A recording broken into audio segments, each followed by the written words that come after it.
अस्सलाम वालेकुम नाजरीन, आप देख रहे हैं न्यू BBC न्यूज HD और मैं हूं आपकी मेजबान सना चौधरी। शामिल करते हैं आज की अहम खबरें। जी खबर शामिल करते हैं नौशहरा से, जहां हमारे ब्यूरो चीफ रूहुल अबरार की रिपोर्ट के मुताबिक regional director operation centre Nowshera का दौरा।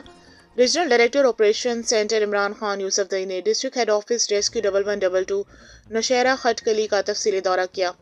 District emergency officer Malik Ishfaq Hussain ने इनकी नौशहरा आमद पर पुरतपाक इस्तकबाल किया, जबकि रेस्क्यू 1122 नौशहरा के चाको चौबंद दस्ते ने मेहमान खसूसी को एजाजी सलामी पेश की।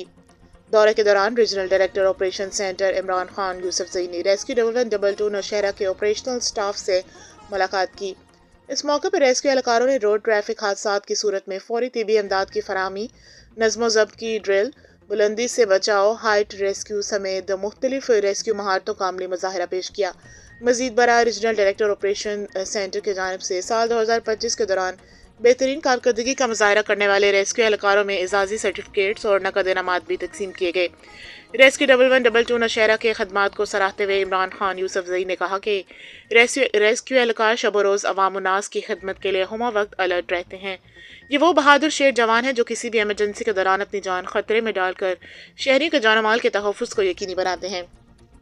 इस मौके पर district emergency officer Malik Ishfaq Hussain ने रीजनल डायरेक्टर ऑपरेशन सेंटर को जिला नौशहरा में जारी एमरजेंसी सरगर्मियों, ऑपरेशनल तैयारियों और रेस्क्यू कारकर्दगी के हवाले से तफसीली ब्रीफिंग दी, जिस पर इमरान खान यूसुफजई ने रेस्क्यू 1122 नौशहरा की मजमूई कारकर्दगी